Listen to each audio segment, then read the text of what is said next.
I'm quite happy. I'm quite fine, and just returned from touring South America, preparing for North America, and preparing for the classic tour with Joachim Witt here in Germany. So a busy schedule, but very productive. So it's great.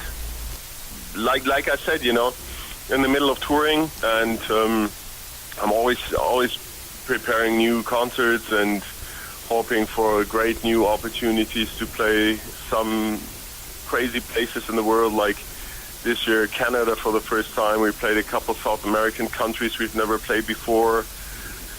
And yeah, you know, working on the new album as well. Always busy doing something. So I think the best way to be up to date with what I do is have a look on Facebook or Instagram, and always do my best to post frequent updates so everybody knows what I'm about to do. Yeah, new album. Working on it. You know, I have a lot of songs in basic outlines, basic drafts, but it will take, of course, a lot more time. I'm not gonna say any speculation about when I'm thinking of releasing it. I have no idea yet. I'll take my time this time. I'm not rushing at all. I really want to have peace and quiet and do everything as perfect as possible. I always say that you know, the concept of writing music for me is not to have a concept. To me, that basically means that I try not to repeat myself. I try not to get a routine in writing. You know, like a lot of people say, I write all the songs on classical guitar, then I write the lyrics, then I, you know, produce it, and etc., etc. Sometimes I start with writing the song in lyric form, sometimes music, sometimes a sound, sometimes a beat, sometimes a noise.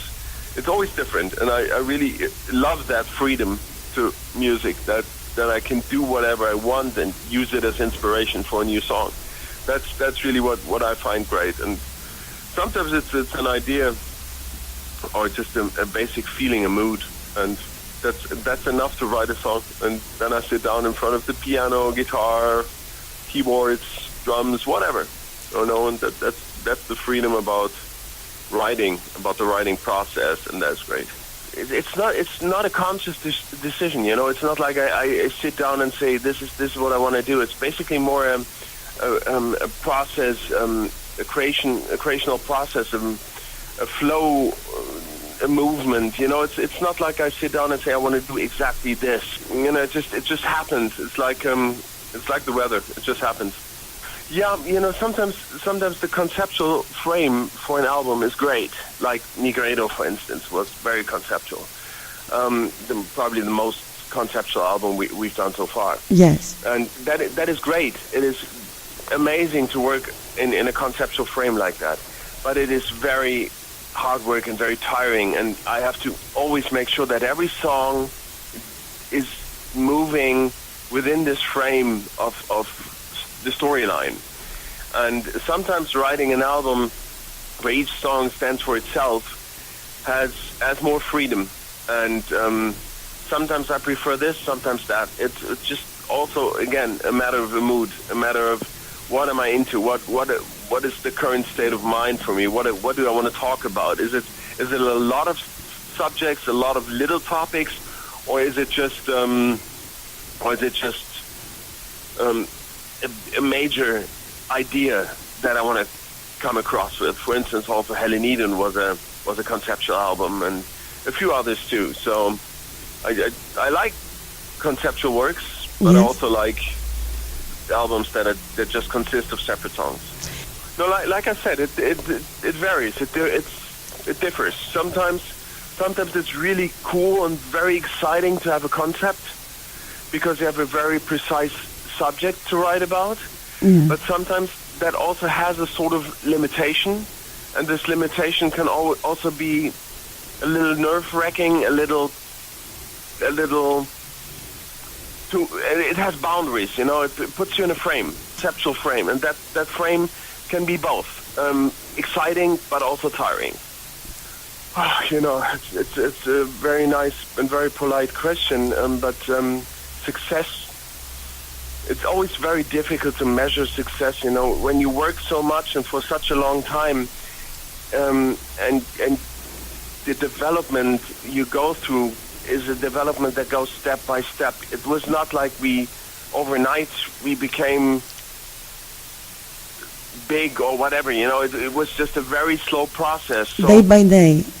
Yeah, exactly. So it doesn't feel like I was overwhelmed by a certain success, which I am not. You know, we are still in the independent music business. We are a medium-sized band. We are in the alternative industry, and so the term success is something that when I hear success, I think of, you know, Sting, Metallica, or, you know, huge bands, major bands. That's what I have in my eye when I hear the word success. I don't think of any band from this genre in form of success. I think we are very fortunate and we are very happy that we can do this and that we have such great people that follow us and support us, and I'm very thankful for what we have achieved.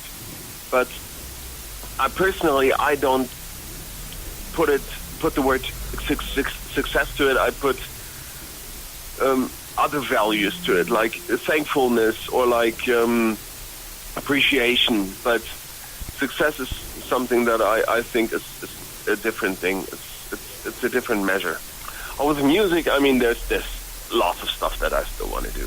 I mean, if the musical horizon has reached its end, then I would stop making music. So I still have thousands of ideas and thousands of things that I want to do. So that definitely, there's a lot. Partners, musicians, vocalists, singers, different sorts of albums, conceptual stuff that I have in mind, and a lot of ideas. I've lots of papers where I have drafts of stuff that I want to do with music still. So there's a lot to discover still, and so that's definitely still an open topic.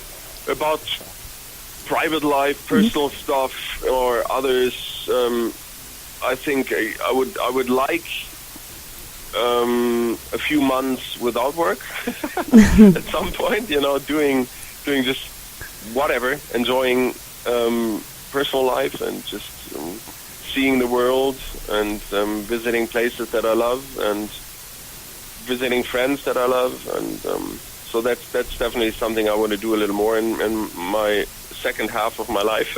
If you do 3 bands, if you do a label, and if you tour a lot, then there's definitely not enough time for everything. You make sacrifices at some point. Yeah. Oh, there are so many differences. I don't know where to start with, and this is, you know, the differences between the early 90s or late 80s where I started and today. It's a complete different world. I mean, the whole technological development is something that nobody was able to foresee when I started, and you know, downloading, streaming, whatever. The whole internet was something that was not existent at the time when I started making music, and so everything has changed, really. The way of producing music, writing music, recording music, mixing music, everything has changed. Still, it has the same basic concept, but then the way to the final product is completely different. I don't prefer either one. I think what I liked about the early days was that I could focus on music. Period. That was it. I did spend my weeks, my months, my life just making music. And today it's a lot of paperwork. It's a lot of organization. It's a lot of social media work. And at least one complete day in the week I spent only working on social media stuff. This was something that was inexistent. And, you know, in the late 80s, that was my free day then. You know, I didn't do anything or whatever, worked on music, you know. And that's something I have to say. I love the direct communication, the contact with the people that support us, that has a great benefits for us. But on the other hand, it's just very time-consuming. Yes. And on the other hand, I mean, the whole social media industry is, well, can you say that? Criminal is the wrong word, but it's not a nice word if you ask me. I can only tell you that I'm not sure if I would start a band now if I did not have that history behind me. Starting today is a bitch. Yeah.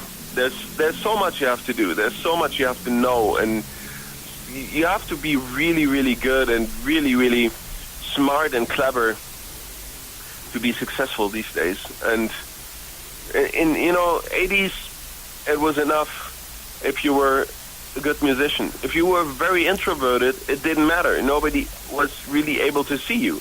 But today, if you're not completely extroverted, and if you really don't feed the masses with social media content, with videos, with pictures, with selfies, and all that stuff, then it's very difficult for you to go out there. My suggestion for new bands is mainly find your individual sound and, follow your passion, follow what you think is your way, no matter what other people say. If that's your thing, go for it. Do it. I remember 99% or 99.9% of all the people that knew me in the 80s told me I have no chance of surviving from music. And so that it just proves again, what people think, what people say is not necessarily the right thing. So if you feel passionate and write about something, go for it. Do it. I'm not consciously putting politics into my writing, but on the other hand, politics have obviously effects on the social life of everybody who lives on this planet. So the effect of politics is something that I deal with a lot and that I write about a lot. I mean, I write mostly about the perversion of humanity, about what we have become and what we do to ourselves. And politics, of course, is a major part of that. But I'm not criticizing specific parties or countries or governments or presidents or whatever. I'm just describing situations. I'm just describing what I see and what I find difficult to deal with, and that's really what I'm working with. But yes, I think there's no way to get around politics, but it's a matter of how you see politics in general. Like I said, I'm not talking about any specific country or party. I'm talking about what the people deal with on this planet. My favorite band. Mm-hmm. I don't have a favorite band, really. There's hundreds of bands that I appreciate and that I like, and I don't have one band that I could name immediately. It's also a matter of season, a matter of time. When somebody has a new album out that I enjoy especially, then I listen to that mostly. And I know for quite some time it was Catatonia that I love very much, and I still love them very much. But on the other hand, it can be just as well an electronic album or a classical album or a singer-songwriter. It's not. It doesn't matter to me. It's not the kind of music. It's how passionate the music is, and if it hits the right spots in my heart. If that's the case, then I listen to it, and I listen to it over and over again. So there's tons of stuff. So there's really not one band that I could name and say this is my favorite band.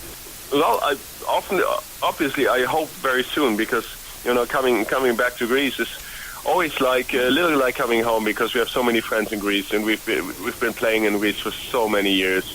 I think first time was '97, if I remember correctly. So it's quite a history. And well, I'm not sure. We have some conversations going on. I know that, and there are some communications about a specific project that we are thinking of doing. But I honestly should not say more. But you can be sure that I always have Greece in the back of my head and in my heart, and that we always think of you guys, and that we really want to make sure we play in Greece as often as we can. What I can also always say is really that we're so thankful for the support over all these years. It's been many, many years, and I know there's a lot of very true fans out there that support us very well and very much, and that it means a lot to us. And it's really not just a musician saying that. It's a heartfelt message. We're really, really lucky and very happy to have you guys. So ευχαριστώ for that, and I really hope to be back on stage in Greece soon and have a great party with everybody. And thank you, Adrian. Give back my thankfulness in form of a great concert. Thank you. Hi, this is Adrian Hayes from Diary of Dreams, and you are listening to Black Velvet Radio. Perfect, and we are waiting to come back. Bye-bye, take care of yourself, good night.